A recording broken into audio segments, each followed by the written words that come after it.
Hello everyone. Today we discuss about the human brain.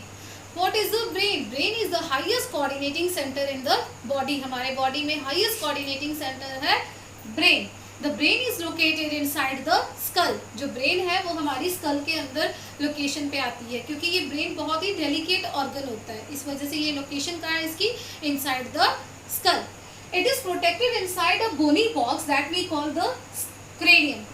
तो जो school है उसको हम लोगों ने क्रेनियम का नाम भी दे सकते हैं, क्योंकि जो क्रेनियम होती है वो एक तरह से बोनी बॉक्स ही है जो ब्रेन को प्रोटेक्शन में करती है. Here we see the three layers. These three layers are called the membranes are called the meninges. The space between the meninges is filled with the cerebrospinal fluid.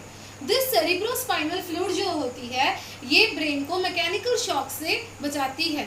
Okay, next हम लोग देखेंगे कि forebrain, midbrain and hindbrain क्या होते हैं. The brain जो है वो हमारे थ्री पार्ट्स में डिवाइडेड है, that is forebrain, midbrain and hind brain.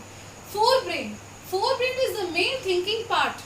Okay, जो भी हम लोग सोचते हैं that is our the thinking part. It also control the voluntaries action. ये हमारे वॉलेंट्रीज एक्शन को भी कंट्रोल करते हैं, जो अंदर हमारे कंट्रोल में होते हैं, विल में होते हैं.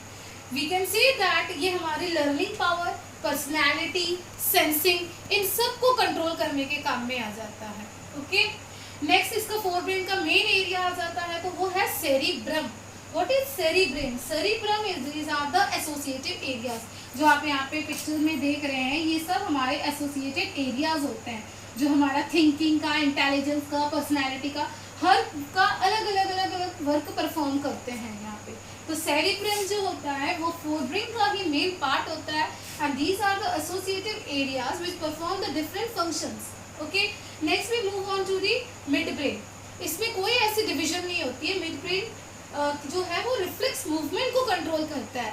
The reflex movement of the head, neck and trunk इनको कंट्रोल करता है, and it also controls the involuntaries actions. ये इनवॉलेंट्रीज एक्शंस को भी कंट्रोल करके रखता है. You can see here midbrain, जो ये सेंट्रल पार्ट आ जाता है ये हमारा मिडब्रेन ही है. तो ये रिफ्लेक्स एक्शन या इनवॉलेंट्री एक्शंस को कंट्रोल में करता है. Next is hind brain. Hind brain कहाँ पे आ जाता है? देखिए, हाइंड ब्रेन के अंदर the pons, medulla oblongata and the cerebrum, ये पोर्शन जो हो जाता है हमारा ये हाइंड ब्रेन का है. तो पोन्स का फंक्शन क्या है? Pons is functioning the regulating the respiration. Cerebrum it maintain the posture and the balancing of the body. ये आपकी बॉडी की बैलेंसिंग को, पोस्चर को मेंटेन करके रखता है. ओके, नेक्स्ट है मेडुला ऑब्लंटा. मेडुला ऑब्लंटा का मेन फंक्शन है ये इनवॉलंटरीज एक्शंस को कंट्रोल करता है. साथ ही साथ जैसे इनवॉलंटरीज एक्शंस में आ जाते हैं हमारे हार्ट बीट, ब्रीदिंग, जो प्रोसेस अपने आप होते हैं उनको हम लोग इनवॉलंटरीज एक्शन ही बोलते हैं. जैसे हार्ट बीट या ब्रीदिंग, ये ऐसे कई प्रोसेस, रेस्पिरेशन हमारे बॉडी में होता है जो इनवॉलंटरीज एक्शन के अंदर आते हैं. तो ये था हमारा छोटा सा टॉपिक ह्यूमन ब्रेन के ऊपर. तो इसकी डायग्राम भी आपको लर्न करनी है और स्पेशली इनके थ्री पार्ट्स भी याद करने हैं, that is forebrain, midbrain and hind brain. इनके अलावा ब्रेन के अंदर सबसे मेन इंपॉर्टेंट आ जाता है हमारा हाइपोथैलेमस एंड पिट्यूटरी ग्लैंड. यानी ब्रेन के अंदर हमारे दो मेन ग्लैंड आ जाते हैं, hypothalamus and pituitary gland. Hypothalamus is the main gland that controls the pituitary glands to act. ये पिट्यूटरी ग्लैंड्स को एक्ट करने में हेल्प करता है, वर्क करने में हेल्प करता है. एंड पिट्यूटरी ग्लैंड को हम लोगों को पता है कि जो पिट्यूटरी ग्लैंड होते हैं वो मास्टर ग्लैंड होते हैं. वो अदर जो हमारे बॉडी में ग्लैंड्स प्रेजेंट होते हैं उनका कंट्रोलिंग सेंटर होता है. इस वजह से हम लोगों ने पिट्यूटरी ग्लैंड को मास्टर ग्लैंड्स भी कहा जाता है. ओके, तो ये था हमारा स्ट्रक्चर ऑफ ब्रेन के ऊपर explanation. So let's revise again. Human brain that is divided into fore brain, midbrain and hind brain. Forebrain is the main thinking part. It controls the voluntaries actions. यहाँ पे सारी learning, personality, sensing, ये सारा control कौन करता है? हमारा forebrain.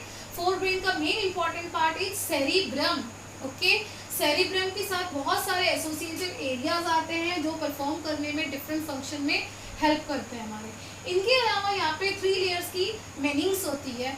Okay, cerebrospinal fluid, that is the fluid that is present inside this membrane which helps the brain to prevent the mechanical shock. तो ये पोर्शन हमारा फोर ब्रेन का था, that is the front part of the brain. Next midbrain, there is no division. इसके अंदर कोई division नहीं होती है. ये सिर्फ reflex and movement of head, neck and trunk को कंट्रोल करता है in response to the auditory and sensing. Okay, in response to the auditory and visual act को. ठीक है, क्योंकि हम लोग यहाँ से सुन भी सकते हैं और देख भी सकते हैं, सेंसिंग भी होती है हमारी. नेक्स्ट है इनवॉलंटरी एक्शन को भी कंट्रोल करता है. Last question is hind brain. Hind brain is divided into 3 parts, bones, cerebellum and medulla oblongata. जो पोन्स होते हैं वो रेस्पिरेशन को कंट्रोल करने में, रेगुलेटिंग में काम आता है. Cerebellum balance and posture of the body को मेंटेन करता है. मेडुला ऑब्लांगेटा इनवॉलंटरी एक्शंस को कंट्रोल करने के काम में आता है. Beside that hypothalamus and pituitary glands are the 2 glands that are present in the brain.